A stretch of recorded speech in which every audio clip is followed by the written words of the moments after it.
Bismillah. Assalamualaikum warahmatullahi wabarakatuh. Alhamdulillahi rabbil alamin. Selalu puja dan puji kita hadirkan kepada Sang Pencipta, Tuhan alam semesta Allah, Zat yang Maha Kuasa, Maha Adil, Maha Bijaksana. Amat luas rahmatnya bagi orang yang beriman dan patuh, dan juga amat keras siksanya bagi orang yang membangkang dan kufur. Allah lah satu-satunya yang telah menyiapkan makanan, minuman, pakaian, udara, air, api, apa saja yang kita butuhkan untuk roda kehidupan di muka bumi ini. Dan Dia menjanjikan akan selalu menyiapkan itu dan menambahnya kalau kita menikmati dan bersyukur. Dan syukur ini yang merupakan sebab utama nikmat itu selalu ada, Allah rangkumkan di sebuah kalimat yang mudah sekali untuk diucapkan. Alhamdulillah. Maka selalu ucapkan kalimat ini. Bahkan para ulama salaf menekankan kalimat Alhamdulillah sangat dianjurkan walaupun pada sebuah takdir yang mungkin menurut manusia itu kurang baik. Karena bisa saja memang Allah meletakkan kebaikan padanya. Selanjutnya kita panjatkan salam hormat kita kepada manusia terbaik. Manusia yang telah dipilih oleh Allah secara langsung untuk membawa kepada kita hukum halal haramnya Allah. Tidak ada lagi hukum yang dibolehkan dan yang dilarang kecuali yang dibawa oleh manusia terbaik ini. Allah subhanahu wa ta'ala telah menutup risalah langit. Tidak lagi syariat baru yang turun dari langit kecuali yang dibawa olehnya. Dan Dia adalah orang yang paling layak untuk menjadi suri tauladan, karena memang dipilih oleh Allah subhanahu wa ta'ala secara langsung untuk bisa menutup risalah langit ini. Dan juga mengucapkan satu kali salam hormat kepadanya dibalas oleh Allah dengan 10 kali tambahan rahmat. Dan sering kita ulangi, rahmat Allah sangat luas, masuk dalamnya pengampunan dosa, peninggian derajat dan pemenuhan segala kebutuhan. Maka sangat wajar setelah memuji dan memuja Allah kalau kita selalu memanjatkan salawat dan taslim kepada Nabi besar Muhammad sallallahu alaihi wasallam. Baiklah teman-teman sekalian, setelah libur beberapa waktu karena ada acara saya kemarin sempat tur dakwah di luar Indonesia, alhamdulillah kita akan melanjutkan malam ini dosa besar kita. Semoga Allah menyelamatkan kita darinya. Dan dosa besar malam ini 132, masalah kerasnya hati. Sebenarnya bahasan ini kembali kepada apa yang disampaikan oleh Syekh Muhammad bin Abdul Wahhab dalam buku beliau Dosa-dosa Besar atau Al-Kabair. Dan kita sudah menjelaskan dosa besar sebelumnya 131 yang berhubungan dengan masalah menyebarkan kerusakan di muka bumi atau menyebarkan permusuhan dan kebencian. Bahasan ini beranjak daripada hadis Nabi SAW. Kalau yang pegang bukunya ada di halaman 37. Ada hadis di bawah sekali. Hadis diriwayatkan Tirmidzi dari Ibnu Amr secara marfu radhiyallahu anhu, la tukthirul kalama bighairi dzikrillah fa inna kathratal kalami bighairi dzikrillah kaswatun lil qalb wa inna ab'adal qulubi minallahil qalbul qasi. Yang artinya, janganlah kalian banyak bicara tanpa mengingat Allah. Artinya pembicaraanmu, kalimat yang keluar dari lisanmu selalu yang berhubungan dengan zikrullah. Nasihatkah, menanya hal-hal yang positifkah, zikrullahkah, berdoakah, membaca Quran. Selain daripada itu tidak ada. Sesungguhnya banyak bicara pada hal-hal yang kosong tanpa mengingat Allah adalah penyebab kerasnya hati. Dan ketahuilah, kata Ibnu Amr di sini radhiyallahu anhu, dan ini marfu artinya disampaikan juga dari Nabi SAW, sungguhnya hati yang paling jauh dari Allah adalah hati yang keras. Adalah hati yang keras. Riwayatkan Tirmidzi di halaman 2411. Hadis ini sebenarnya yang diangkat sebagai pemicu daripada bahasan dosa besar kerasnya hati ini. Dan memang hati itu adalah mahkota dalam jasad kita, sebagaimana Nabi SAW mengatakan, ala inna fil jasadi mudghah. Bukankah di dalam hati itu atau dalam tubuh itu ada segumpal darah. Idza saluhat saluhal jasadu kullu. Kalau dia baik maka baik seluruh jasad itu. Wa idza fasadat jasadu kullu. Dan kalau dia rusak maka rusaklah semua jasad. Ala wahiya qalb. Itulah hati. Ada yang mengatakan juga jantung, ya. Tapi umumnya diterjemahkan dengan hati. Banyak sekali dalil-dalil ayat Al-Quran dan hadis-hadis Nabi SAW yang menjelaskan kepada kita memang hati itu ada yang lunak, yang baik, dan ada yang rusak, keras. Dan tentu ada sebab-sebabnya sehingga hati itu menjadi keras. Dan sebab itulah yang menyebabkan nanti dia menjadi dosa. Misal contoh, kita akan baca firman Allah SWT. Syekh Muhammad rahimahullah mengangkat misalnya dalil pertama surah Al-Ma'idah ayat 13. Di halaman 36-nya, A'udzubillahi minasyaitonirrajim. Fabima naqdihim mitsaqahum la'annahum waja'alna qulubahum qasiyah yuharrifuna al-kalima 'an mawadhi'ihi wa nasu haddan mimma dhukkiru bih wa la tazalu tattali'u 'ala kha'inatin minhum illa qalilan minhum fa'fu 'anhum wasfah innallaha yuhibbul muhsinin. Tetapi karena mereka melanggar janjinya, kami kutuk mereka. Karena mereka berbuat maksiat, sudah janji sama Allah tidak akan melanggar, mereka lakukan pelanggaran, maka kami jadikan hati mereka keras, membatu. Berarti penyebab daripada hati keras adalah maksiat. Penyebab inilah yang membuat dia jadi dosa besar. Karena orang bisa melunakkannya dengan amal soleh, orang bisa merusaknya dan mengeraskannya dengan maksiat. Mereka suka merubah perkataan Allah dari tempat-tempatnya, dan mereka sengaja melupakan bagian dari yang mereka telah diperingatkan dengannya. Dan kamu hai Muhammad senantiasa akan melihat pengkhianatan dari mereka, kecuali sedikit di antara mereka yang tidak berkhianat. Maka maafkanlah mereka bila mereka minta maaf, dan biarkanlah mereka. Sesungguhnya Allah menyukai orang-orang yang berbuat baik. Kita tidak membahas masalah tafsir secara khusus ayat ini, tapi kita sedang menitik beratkan ada firman Allah SWT, qulubuhum qasiyah, hati mereka keras membatu. Kemudian juga dalam ayat yang lain diangkat oleh beliau dalam surah Az-Zumar ayat 23. Firman Allah SWT, A'udzubillahi minasyaitonirrajim. Allahu nazzala ahsanal hadithi kitaban mutasyabihan mathaniya taqsha'irru minhu juludul ladhina yakhshawna rabbahum thumma talinu juluduhum wa qulubuhum ila dhikrillah. Dzalika hudallahi yahdi bihi man yasha' wa man yudlilillahu fama lahu min had. Artinya, Allah telah menurunkan perkataan yang paling baik, maksudnya Al-Quran. Indah untuk dibaca, berpahala sebagai panduan hidup, solusi dalam permasalahan, yang serupa dalam kurung mutu-mutu ayatnya. Satu sama yang lain, Al-Quran itu sama kualitasnya. Dimanapun kau baca kau akan dapat petunjuk.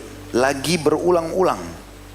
Kisah Nabi Musa berulang-ulang diceritakan, kisah Nabi Ibrahim berulang-ulang diceritakan, kisah Nabi, kisah tentang apa, penyampaian tentang neraka, penyampaian tentang surga, banyak terulang-ulang. Tapi itu semua tujuannya untuk memberikan pelajaran. Lalu Allah mengatakan, gemetar karenanya, karena ayat itu kulit orang-orang yang takut kepada Rabbnya. Kemudian menjadi tenang kulit dan hati mereka di waktu mengingat Allah. Jadi ternyata orang kalau sering membaca Al-Quran, diantaranya karena Al-Quran salah satu amal soleh, maka akan lunak hatinya. Dan hati yang lunak ini mudah untuk tersentuh mengingat Allah. Ya, kalau ada musibah yang datang dia langsung tersentuh. Ada, sampai saya pernah bahasakan kalau teman-teman masih ingat, salafus saleh itu kalau mereka lagi jalan di sebuah jalan dan tercium bau busuk saja, mungkin ada orang buang sampah sembarangan, tercium di hidung mereka, mereka sudah cukup untuk beristighfar dan bertobat kepada Allah. Karena dia anggap atau mereka anggap itu peringatan dari Allah. Seseorang yang sedang jalan tersentuh kakinya dengan batu, cukup membuat dia beristighfar dan bertobat, karena dia tahu itu peringatan dari Allah. Tidak mungkin Allah datangkan tanpa sebab. Seperti itulah, mereka sangat peka. Jadi hatinya jadi lunak karena sukanya beramal saleh. Lalu Allah mengatakan, itulah petunjuk Allah.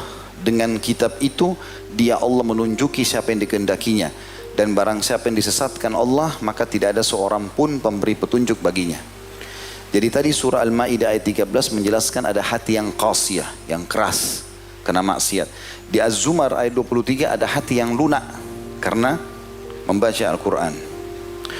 Juga dalam ayat yang lain, surah Al-Hadid ayat 16, Allah yang maha suci dan maha pemurah telah berfirman, A'udzubillahi minasyaitonirrajim. Alam ya'ni lilladina amanu an takhsha'a qulubuhum li dzikrillahi wa ma nazala minal haqqi wa la yakunu kalladina utul kitaba min qablu fatala 'alaihimul amadu faqasat qulubuhum wa katsirun minhum fasiqun.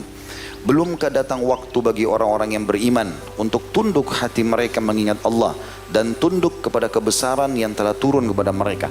Jadi dalam ayat ini kata ulama, Allah bukan mengatakan tunduknya kepala mereka, ya, tunduknya fikiran mereka. Allah mengatakan tunduk hati mereka. Karena hati yang harus ditundukkan, dan itu hanya dengan amal saleh, dengan kepatuhan kepada Allah SWT.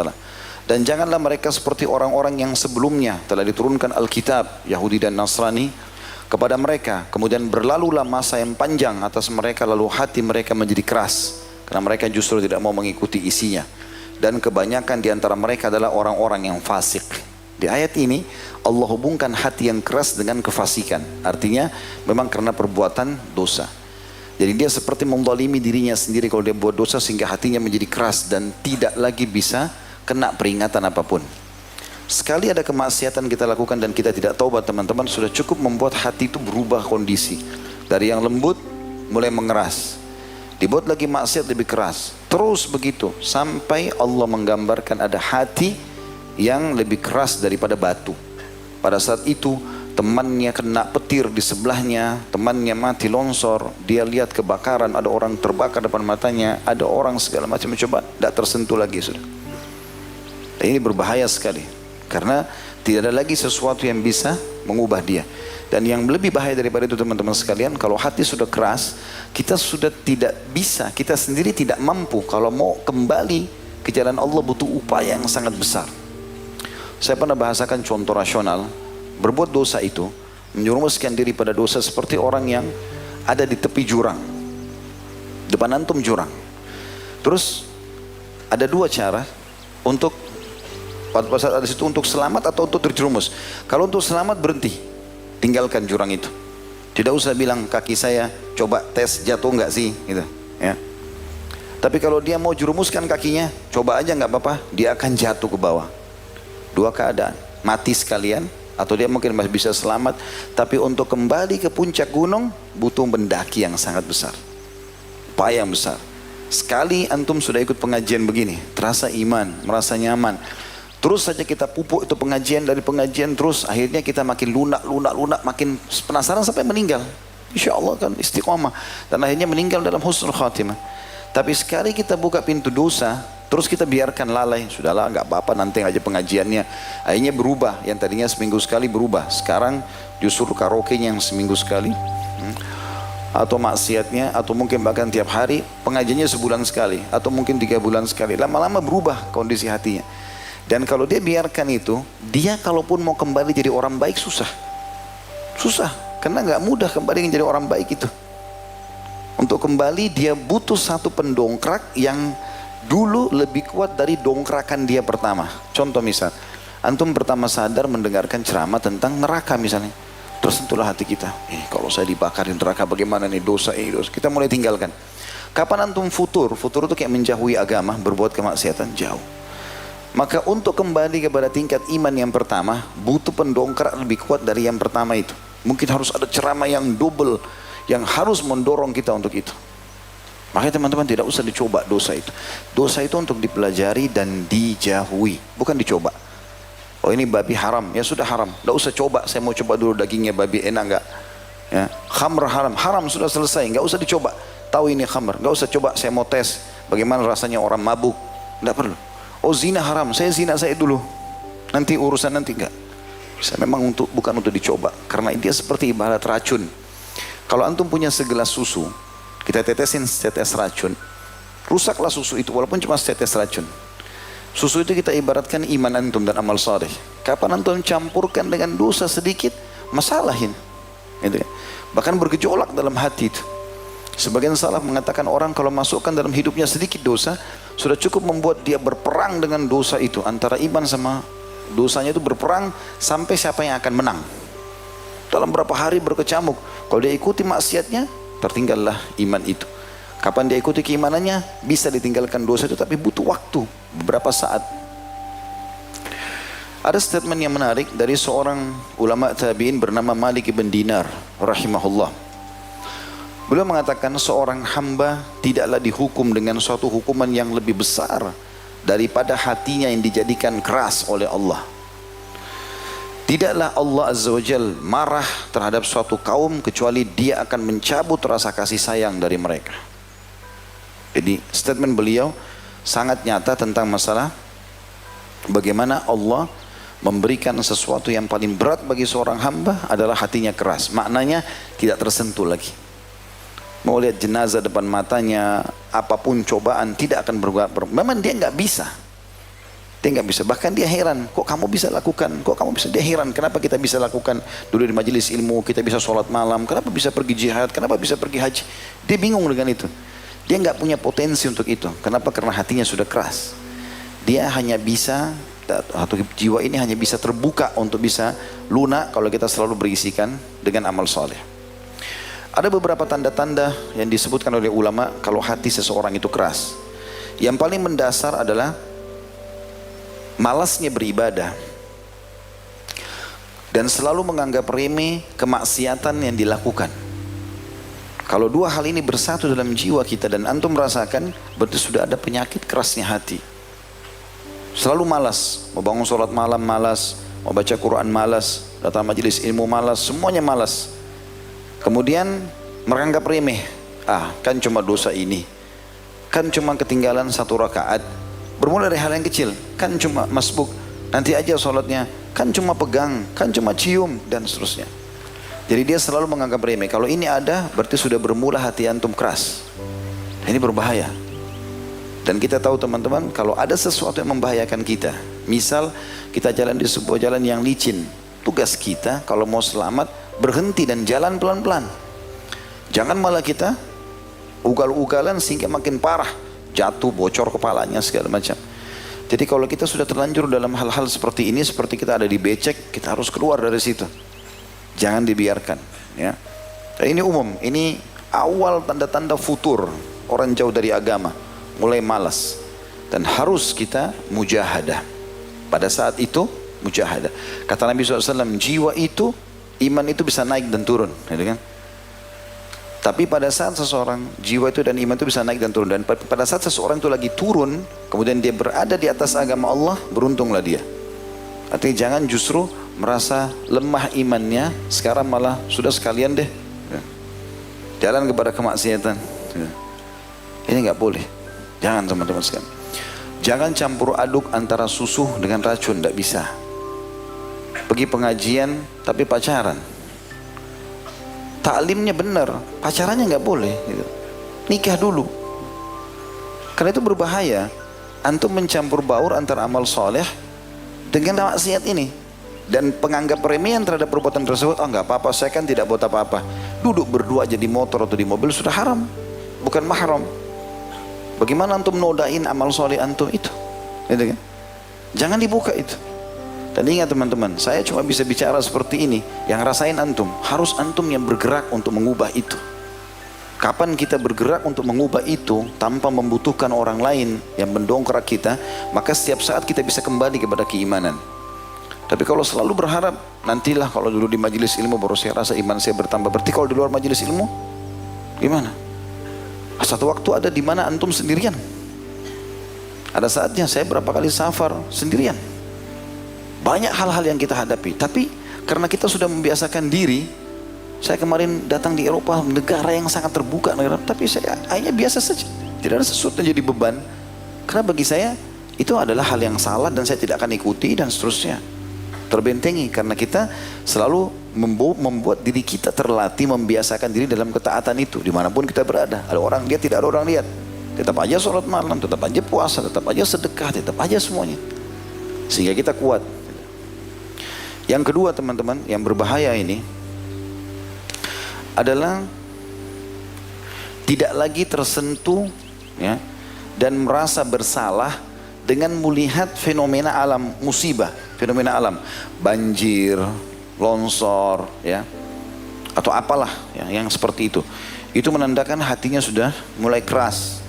Karena semestinya kalau kita melihat satu masalah musibah datang di depan mata kita, seharusnya kita lunak, sadar. Kalau kita lagi jalan berdua sama teman, naik mobil, tabrakan, dia mati, kita selamat. Semestinya yang kita lakukan adalah, oh ini peringatan dari Allah. Dia sekarang yang ditabrak, saya bisa ditabrak juga malam ini atau besok, kan begitu. Tapi ada orang tidak, karena hatinya keras, oh dia selamat. Bahkan dia mungkin bisa melampiaskan syahwat pada temannya. Dia lihat temannya mati, diambil handphonenya, diambil jam tangannya, diambil segala macam. Dan itu statement Abdullah bin Umar radhiyallahu anhu. Beliau mengatakan dalam riwayat yang sahih, Nabi SAW bersabda tidak akan terjadi kiamat sampai dua orang jalan, ya. Kemudian salah satunya ada dua riwayat. Yang pertama Allah kutuk, ya. Yang satu mengatakan Allah tenggelamkan dalam bumi temannya.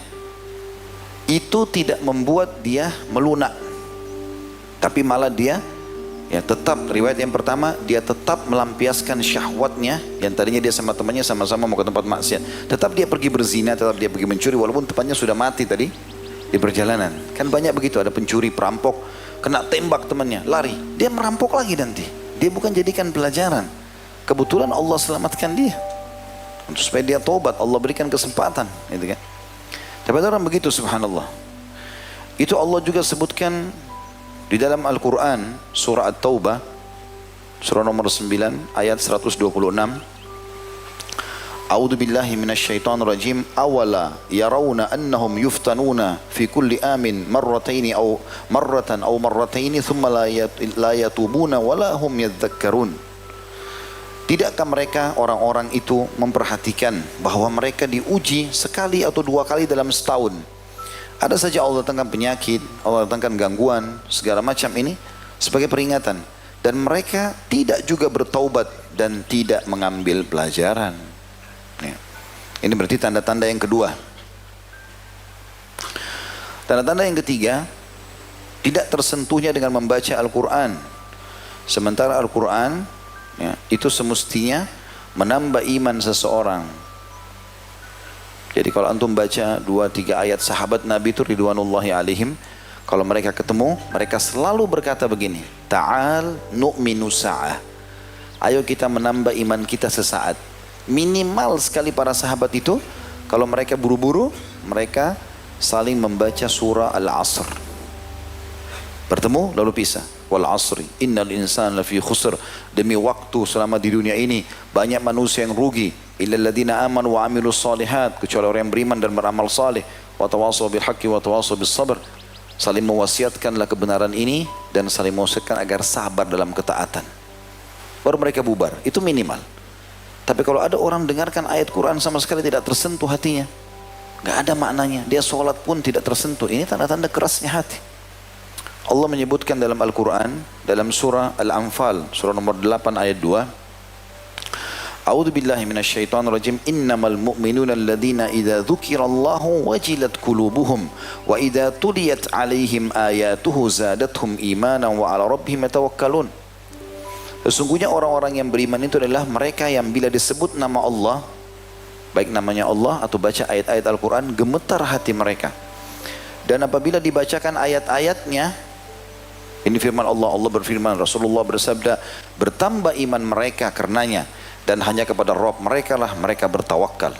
Maknanya mereka tidak pernah takut, tidak pernah bergantung, tidak pernah khawatir apapun waswas syaitan, dia bertawakal kepada Allah.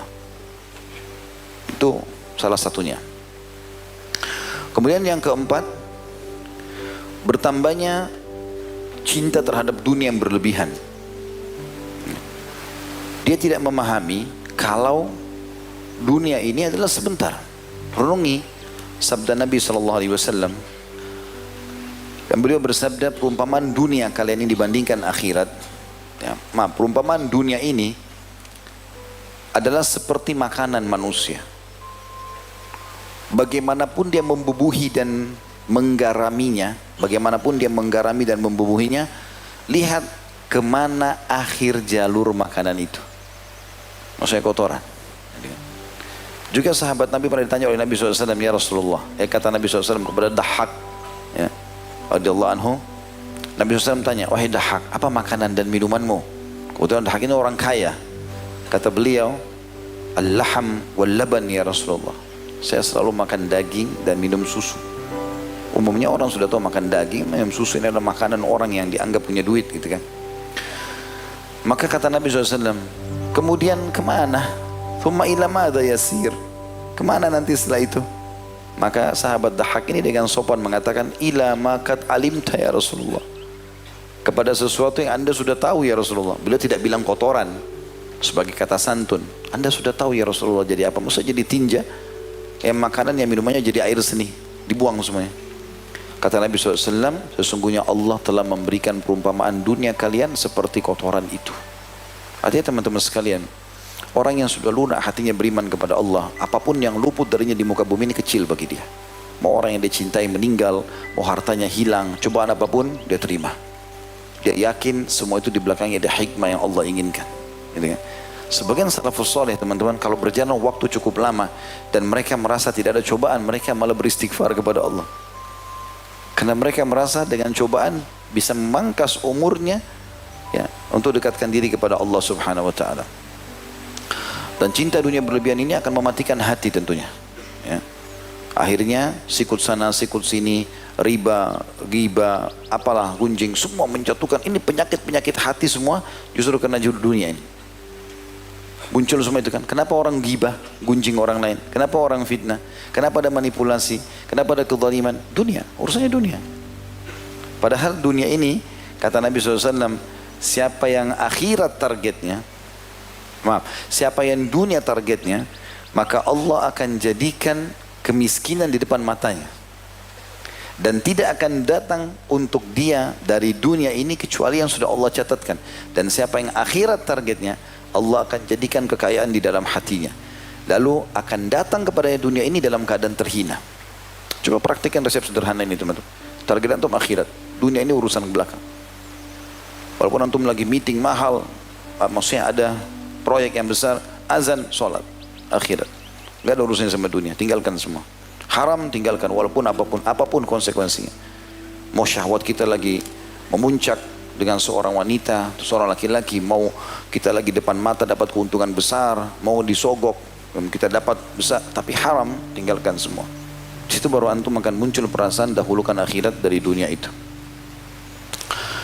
Kemudian yang kelima, salah satu tanda kerasnya hati, munculnya seringkali kesedihan yang mendalam, gundah.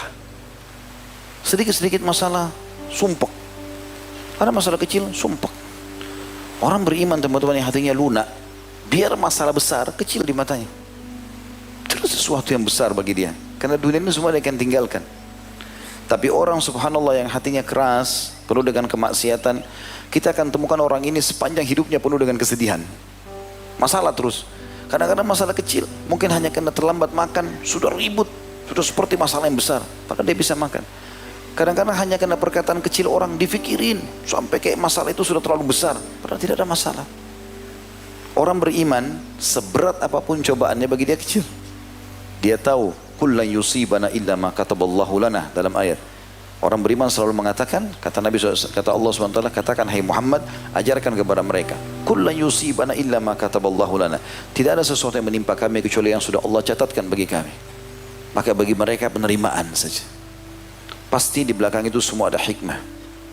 Jadi rasa sedih yang mendalam, ya, gundah, gelisah, semua itu akan ada dengan orang yang hatinya keras. Tapi kalau orang beriman dia akan tenang. Yang keenam, bertambah dan meningkatnya kemaksiatannya. Jadi kita akan temukan orang-orang yang hatinya keras itu justru selalu programnya dari dosa ke dosa apa lagi, dari menipu ke menipu jenis apa lagi, ya, terus begitu. Dan terus meningkat kemaksiatan itu. Misalnya hari ini dia gandeng tangannya perempuan itu, besok dia cium, lusa dia zina. Selepas itu dia buka lagi pintu dengan perempuan lain, dia buka lagi sama laki-laki lain, terus bertambah. Itu tanda kekerasan hati. Kalau orang ada imannya walaupun sedikit teman-teman, kapan dia buat dosa ketakutannya luar biasa. Itu yang Nabi SAW katakan. Orang mukmin itu kalau dia melakukan satu dosa, dia anggap seperti sebuah gunung yang besar di pundaknya. Ketakutannya luar biasa. Tadi tersentuh perempuan bukan mahram, sampai kadang-kadang merinding rasanya karena melakukan kesalahan itu. Ya, mungkin seorang muslim kalau iman sudah tanam dalam hatinya, terbuka sedikit hijabnya, takutnya luar biasa. Jadi perasaan itu adalah tanda lunaknya hati. Hilangnya perasaan itu bertanda kerasnya hati. Allah berfirman dalam surah Sad atau surah Saf, ya, surah 61 ayat 5. A'udzu billahi minasyaitonir rajim. Falamma zagu azagallahu qulubahum wallahu la yahdil qaumal fasiqin. Pada saat mereka berpaling dari kebenaran, maka Allah memalingkan hati mereka. Dan Allah tidak memberi petunjuk pada orang-orang yang fasik. Yang terakhir, yang ketujuh teman-teman sekalian, tanda-tanda orang yang keras hatinya sudah tidak bisa lagi mengenal mana yang ma'ruf dan mana yang mungkar. Sudah nggak bisa lagi membedakan mana yang ma'ruf dan mana yang mungkar. Dan kita temukan dalam kehidupan dia warna-warni. Sholat iya, tapi riba iya. Sholat iya, tapi zina iya. Campur baur. Campur baur. Dan pencampur bauran ini membuat tidak akan merasakan kenikmatan dari keimanan itu. Seperti itulah. Jadi jangan teman-teman terpengaruh dengan bahasa-bahasa syaitan manusia yang mengatakan, sudahlah kau jangan terlalu alim, sudahlah nggak apa-apa, jangan terlalu keras, ini nggak apa-apa lah, toleransi, seperti itu. Ini bahasa-bahasa syaitan manusia. Syaitan jin tidak berhasil goda, syaitan manusia yang bergerak. Ya. Jangan terpengaruh. Ingat, antum seperti kata Atha bin Abi Rabah kepada salah satu khalifah Hisham bin Abdul Malik. Ingat wahai Amir Mu'minin, kau lahir di muka bumi ini sendirian. Kau berbuat juga sendirian. Kau yang menentukan itu, baik atau buruknya. Dan kau akan mati sendirian. Serta kau akan dihisap sendirian. Tidak akan berguna singgasanamu ini dan semua orang yang ada di sekitarmu. Coba renungi baik-baik kalimat itu teman-teman sekalian. Dan demi Allah teman-teman, kalau antum paksakan diri detik-detik itu selalu dalam ketaatan, kenikmatannya luar biasa. Luar biasa, susah untuk dinilai. Coba deh rasakan itu pada saat iman kita lagi puncak, itu ada kenikmatan yang tidak bisa dinilai dengan uang. Rasanya tentram, biar capek teman-teman, bangun malam kita terkaget, bangun baru 2 jam tidur terkaget, dan perasaanmu pengen sholat. Ada perasaan itu Allah SWT berikan kepada kita itu kemudahan. Biar kita lagi butuh, kita bantu orang lain. Biar lagi padat waktu, tetap luangin waktu baca Quran. Ada sesuatu yang Allah kasih. Dan amal soleh itu akan punya saudara-saudara. Sebagaimana perkataan Urwah bin Zubair rahimahullah, salah satu ulama tabi'in masyhur. Dia mengatakan, kalau kau melihat kebaikan pada seseorang, ketahuilah kebaikan itu punya saudara-saudara. Dan kalau kau walaupun dia di mata orang dianggap buruk, dan ketahuilah kalau seseorang melakukan perbuatan kemaksiatan, ketahuilah ada saudara-saudaranya walaupun dia di mata orang baik. Hati-hati teman-teman, dalam diri kita yang melekat, yang menjadi sahabat kita, amal soleh saja, nggak ada pintu buat maksiat. Harus azam, dan itu di tangan antum keputusannya. Harus tentukan, cukup masa lalu yang berlalu selesai, sekarang ke depan. Demi Allah nggak ada waktu ini, ya. Jangan main-main, nggak ada waktu. Waktu antum terbatas, nanti kalau meninggal baru nyesel. Mumpung malam ini Allah sampaikan di telinga antum dan hati antum, hati-hati, ambil pelajaran dan kerjakan. Dan ingat pesan ini, wallah teman-teman, demi Allah kita, orang kalau bertahan dalam keimanan, nikmat, gak ada sesuatu yang jadi beban. Walaupun kita dalam keadaan susah, sakit, bangkrut, ditipu orang, tetap tentram, enak. Dibandingkan orang yang punya maksiat tadi saya bilang, sedikit masalah jadi besar buat dia. Udah seperti masalah yang sangat luar biasa. Susah tidur, susah makan, segala macam. Karena orang beriman subhanallah, kalau Allah datangkan cobaan sama dia, Allah datangkan perangkat-perangkat penolongnya. Misalnya ditipu sama orang, Allah datangkan orang lain yang akan membantu dia secara cuma-cuma. Hilang barangnya, ada orang gantikan. Dia sakit, ada dokter yang cocok sama dia, ada jalannya. Tapi kalau orang yang keras hatinya maksiat, tidak akan ada jalan keluarnya. Mereka tidak akan dapat wali atau penolong kecuali Allah SWT. Atau dari Allah SWT ingin tolong, tapi kalau tidak akan mungkin. Kalau mereka masih tidak akan ditolong oleh Allah Subhanahu wa ta'ala.